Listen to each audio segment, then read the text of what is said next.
Здравейте всички!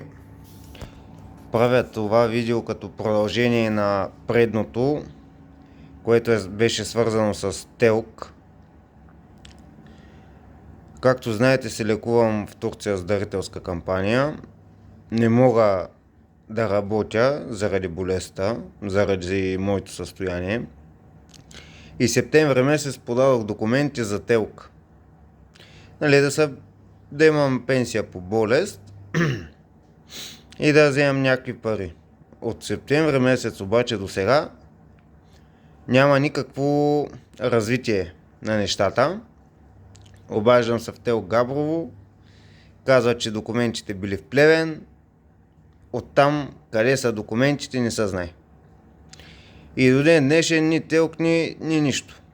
Нито мога да работя, нито да вземам болничен, нито да вземам пенсия. Нито да използвам някакви социални помощи, придобивки и други такива.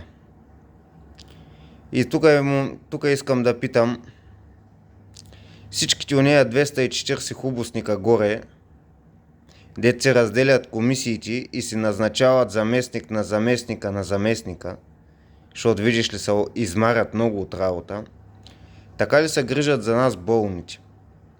И не само за мен, много хора сме така.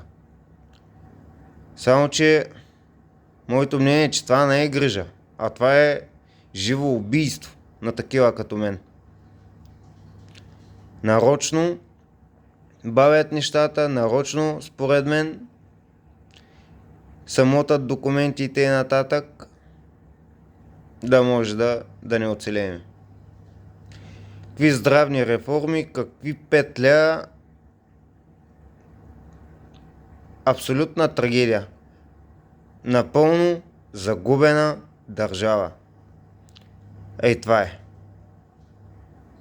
Няма документи, няма ТЕЛК, няма пенсия, няма болничен, няма заплата, няма нищо.